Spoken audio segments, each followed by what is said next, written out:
All right, welcome everyone to another edition of Cubs on Tap. I'm Cody. You can follow me on Twitter at Cody on Tap. I'm solo tonight. Cubs lose 10-2 in what was a very, very, very, very, very, very, very, very tough scene. The Cubs, Zach Davies did not have it. I was actually going to tweet that Zach Davies did not do too bad considering, or at least after the grand slam. And then he proceeded to give up a 3-run shot in the 6th inning. That basically put the game out of reach. Again, just an overall tough one tonight. But it's just one game. How about we ban night games at Wrigley the rest of the year? That's what I'm proposing. But yeah, in a all serious note, the Cubs just did not have it tonight. So join the stream if you're just sliding in. If you got any questions, drop them in the comments. Let's talk about it. Let's vent. It's an easy game to vent about because nothing really went right for the Cubs tonight. Their offense, again, really wasn't there tonight outside of Jock Peterson. Jock Peterson had 2 homers in his first 2 at-bats. Went 2 for 4 on the night, 2 runs, 2 RBIs. That's literally it. That's all the Cubs offense was able to do as well. I think they only got 4 hits as a team.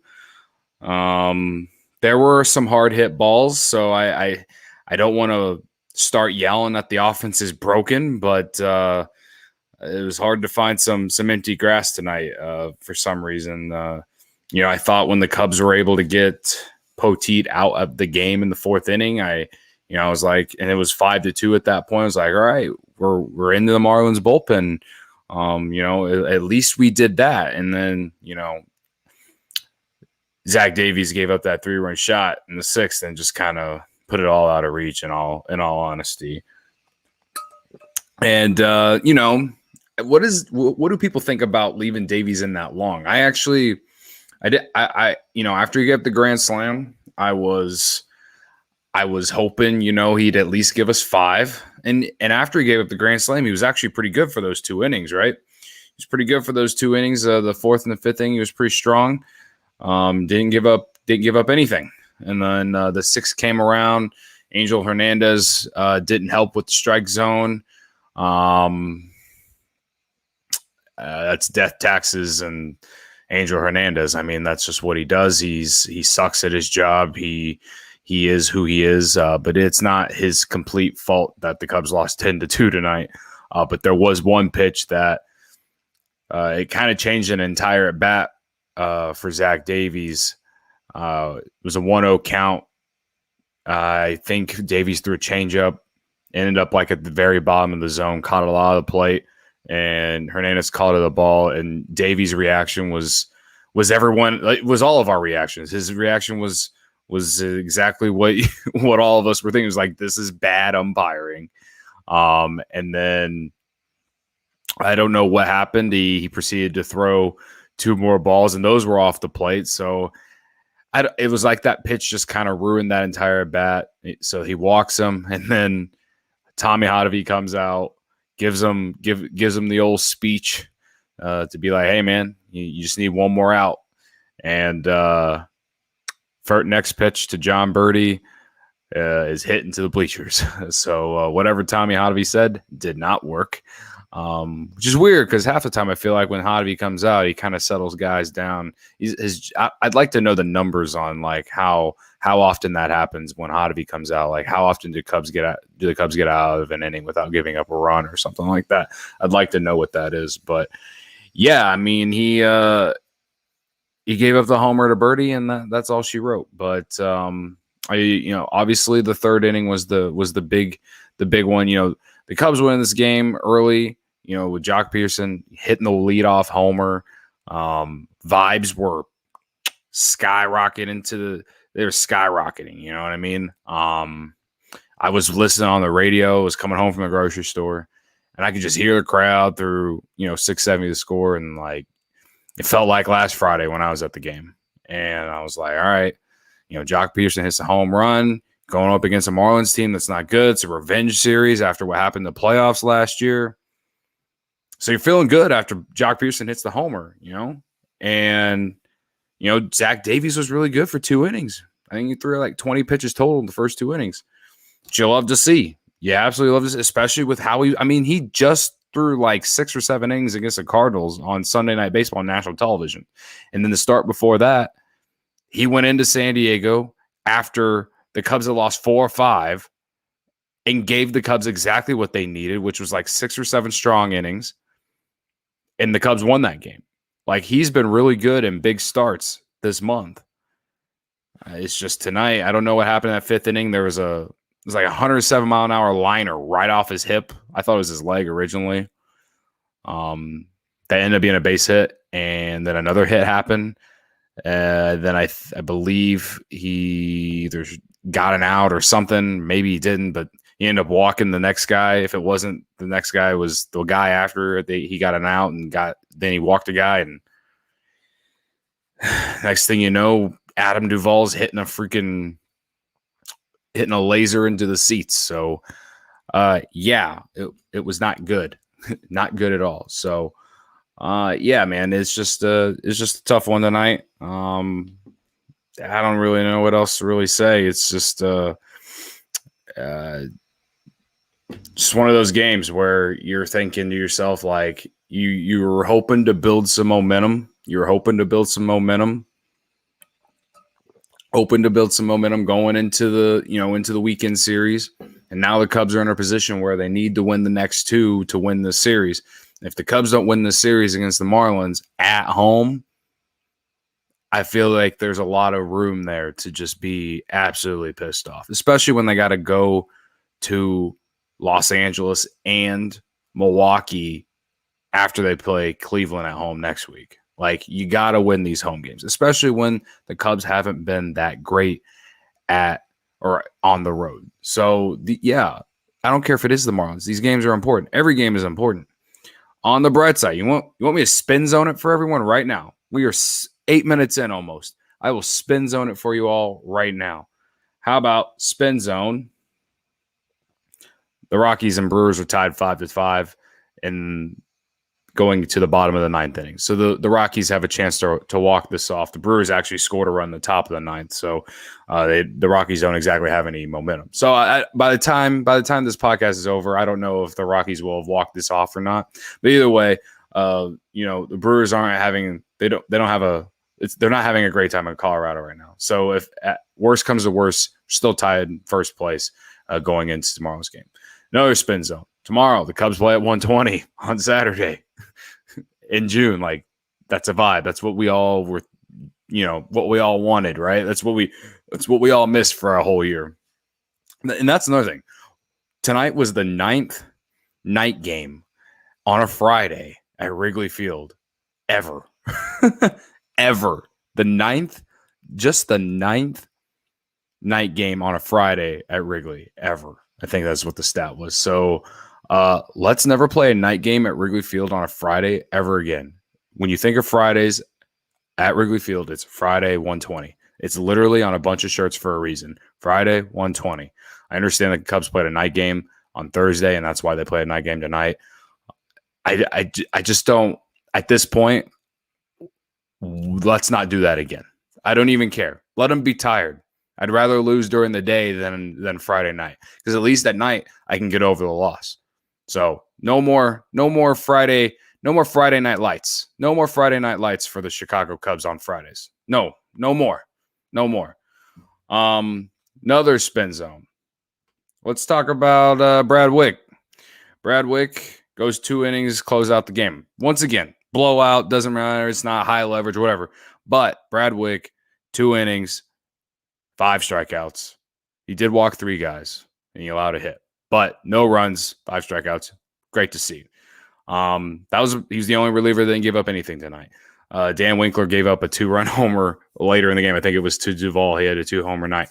But Brad Wick, I feel like he's going to have a role in the Cubs bullpen at some point. But the Cubs keep sending him up and down because of injuries and stuff like that. And they have to make room for him on the roster. I don't know where his role is, but I feel like he's going to have one in the second half because he's a power lefty. The Cubs don't have a ton of those. They have Rex Brothers, and that's really about it. Chafin is a lefty, but he's not a power lefty. Brad Wick can throw it. Brad Wick can pump the heat. I feel like Brad Wick is going to have a role eventually in this bullpen. And I say that because he came on strong in 2019 and then he got hurt in 2020 in that shortened season. So we didn't even really get to see him. And then the Cubs brought in developed all these bullpen arms, and now he has to catch up and earn his spot again. So I do think Brad Wick might have a spot in this bullpen in the second half. So it's good to see him go out there 2 innings. The 3 walks are not good, but he didn't allow any runs. And he struck out 5 guys. Love to see it. So yeah, man, there's not a lot of spin zone left. Like I said, they only have 4 hits tonight, 2 of them from Jock Peterson hitting 2 homers. Javi Baez had a hit. Rizzo had a double that the ball got stuck into the ivy or whatever, and they were unable to cash in on that double, which obviously loomed large. But I think, if you want me to get back to bitching about things again, Ian Happ, again, 0 for 4 tonight with 2 strikeouts. I feel like this entire week I've been bitching about Ian Happ. Like, he's got to figure it out, guys. People want to sit and talk about how Jason Hayward's making $23 million a year or 20, whatever it is, like making $23 million this season. But no one's no one has really talked about Ian Happ and his struggles. Ian Happ has not been good. He is hitting 184, has an OPS of 642. That's not great, Bob. That's not great. And one of his at-bats tonight, I tweeted about earlier. You can go on my Twitter timeline and find it. He's fouling off a ton of high fastballs. And then on a 3-2 count, he gets a fastball low. I believe it was a fastball. He gets a fastball low where he likes it. He likes the ball low. And he just takes it and doesn't even swing. I just don't understand. Like, I it's almost like he was overthinking it or something. I have no idea. But the thing is like, Ian Happ was so good last year. He was so good when he got called back up in 2019. We were going into the season. We were doing the season preview on this podcast, talking about how, maybe Ian Happ deserves a freaking contract extension. Dude's playing like hot garbage, bro. Hot garbage. And I'm just being honest. Like, I'm a big Ian Happ guy. I want him to play well. I want him to figure it out. And I'm sure he's just as frustrated. But he is playing worse than 2018 Ian Happ. I mean, he is below the Mendoza line. He is hitting under 200. You can't rely on him to make any contact. 0 for 4, no walks even. At least sometimes he's walking. I don't know what it is. He even dropped a pop-up out at second base tonight. Thankfully, the umpire called it an infield fly. Who knows? They might have been able to get a double play out of it. Whatever. And the game was out of reach anyway, so it doesn't matter. But it's just like another one of those, like, what are we doing? Like, do we even care anymore type moments? So I don't know. This is what happens when you lose 10-2 and you just pissed off at everything, right? Like, and Ian Happ's been pissing me off. He's been pissing me off basically for a while. For most part, I've been pretty quiet about it, but it's starting to piss me off, and I'm starting to be vocal about it because he's got to get going. He is the X factor for this Cubs offense. You know what you're going to get out of Chris Bryant. You know what you're going to get out of Javi Baez, and you know what you're going to get out of Anthony Rizzo and Wilson Contreras. Ian Happ, especially because outside of Ian Happ in the outfield, it's Jock Peterson and then a platoon of Ian Happ, Jake Marisnick, and then at right field, you can play Bryant out there. They're going to play Hayward as much as it fucking sucks sometimes because of the contract. And then they're going to play Hayward and mix and match with Bryant. And honestly, that's really about it until Nico Horner and Matt Duffy come back. But Ian Happ, he's got to hit because Marisnick is only good against lefties. They tried batting Marisnick against a right-handed pitcher. Granted, it was Marcus Stroman on Thursday, but they tried batting him against righty. And he didn't do good yesterday. Marisnick is a guy that if you give him the right matchup, he can be successful. He's a great defensive outfielder, and he's really fast on the bases. He's not your everyday center fielder. He just isn't. The Cubs went into the season thinking Ian Happ was going to get fucking 500 play appearances and was going to be the mainstay in center field. They after what he did in 2020 and the second half of 2019, he deserved that. So the fact that he's not doing it, it's alarming. And now you're starting to talk about, okay, maybe the Cubs need to go get another bat at the deadline. In which, even if he wasn't struggling, I would say the Cubs would do that anyway. But the Cubs are going to need Ian Happ to produce if they plan on doing anything in the postseason, man. He's just going to have to. So I know a lot of everything with the offense is really like all the bad is starting to show because Matt Duffy and Nico Horner are out. That they are that big of a part of the team because they are big contact guys. Cubs aren't making a lot of contact right now. I mean, they did only strike out 7 times tonight, but still, like, we're getting a lot of pop-ups. You know, like I said, there were a lot of hard hit balls, but right in the gloves. So this game is a bad example of like the offense really being bad, but still only 4 hits. This Marlins pitching is, it's good, but it's not what it was in New York. So I thought the Cubs would come home and just pound these guys a little bit. But it didn't happen. That's baseball. So I don't know. There's not much really else to say on this game except for let's fucking throw it in Lake Michigan. Never play a night game on a Friday ever again. Make it illegal. Abolish it from like all of existence in the city of Chicago. Literally put it on the tombstone. Put it on my tombstone if you have to when I'm gone. I did mention Angel Hernandez earlier. Like I said, he fucking sucks. Is what it is. But he's not the reason they lost. But I bring it back up because I can't stop thinking about how he kind of cucked Zach Davies in that 6th inning. I honestly think that if Zach Davies gets through 6, only gives up the 5 runs, we're thinking a lot better about Zach Davies in this game if he can get through. But I'm also thinking, why didn't Rossi, like, he was obviously in trouble. Why didn't you just come get him? Why didn't he just come get him? I don't that. And Ross, that's now the second time this week he did that in the game against with Robert Stock, and he did it tonight. He in post game he said, at some point we got to get some length out of the starters, got to salvage a bullpen. Like, I get that, I do, because we all been talking about it. It's discussion on Cubs Twitter every week. It's a discussion on this podcast every day.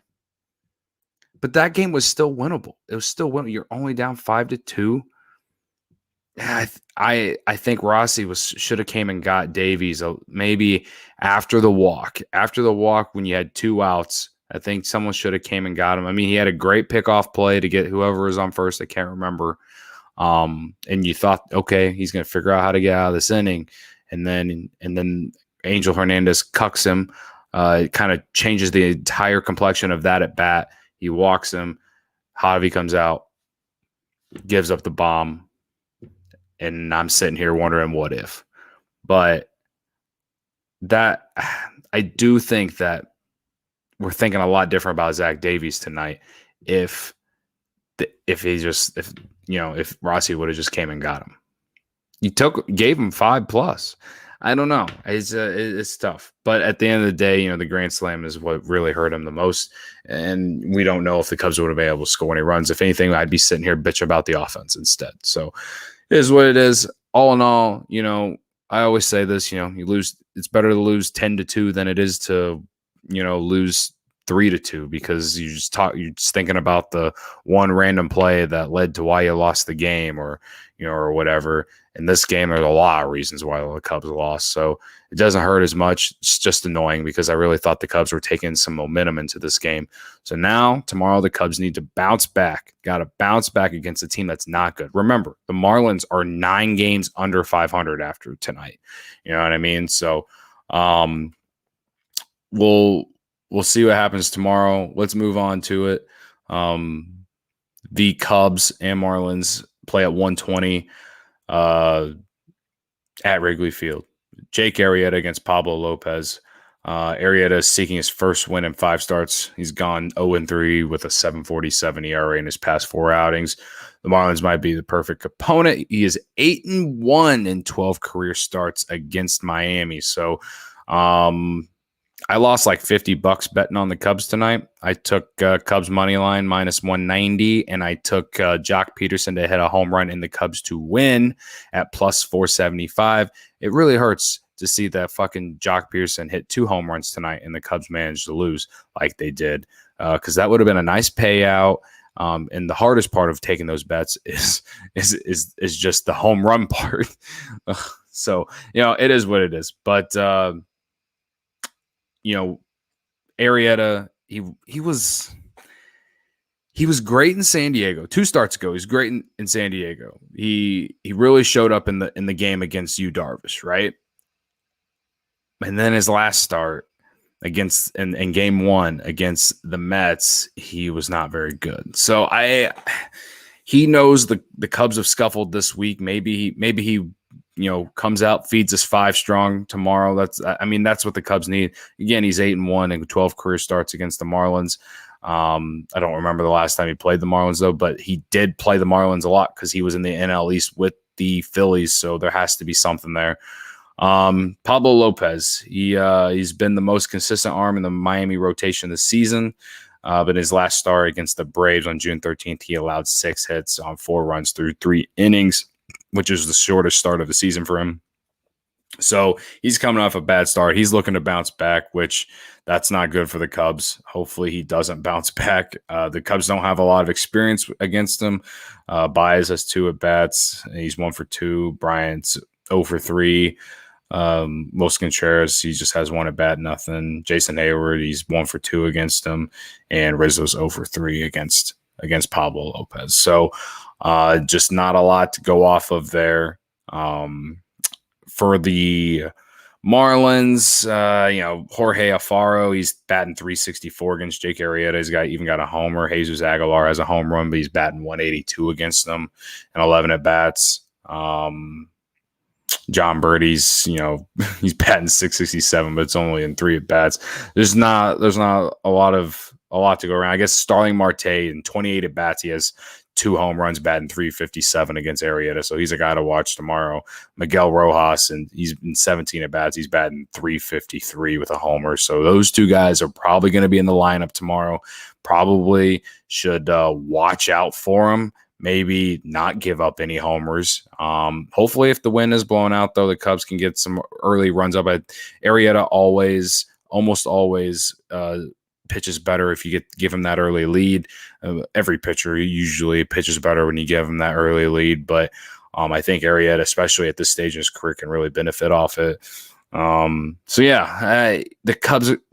Cubs need a win tomorrow. Arrieta knows it. And I feel like when you put him in the big game situation, I feel like he's going to show up, because no one thought he was going to do what he did against the Padres 2 starts ago. And then the Cubs, when he faced the Mets, the Cubs didn't exactly need to win that game. Wish we would have known what was going to happen throughout the week. Then maybe he would have pitched a little bit better. I don't know. I'm just spitballing. Arrieta, he's at a point in his career where I feel like, when you need the big outing, the big game, I feel like he'll show up. But, that's all narrative based, and, it is what it is. But he has pitched well against the Marlins throughout his career, so that has something to hang my hat on. And we'll see what happens, man. So I'm a little disappointed no one came to the stream tonight. But for everyone who did join, thanks for joining tonight. Hopefully the Cubs bounce back tomorrow. Or today, if you're listening on Saturday morning. I don't really have a lot left, but this podcast brought to you by OnTapSportsNet.com. You can go follow them on Twitter at OnTapSportsNet. This is the official Cubs podcast. You can follow us on Twitter at CubbiesOnTap and on Instagram at CubbiesOnTap. And you can follow me on Twitter at CodyOnTap.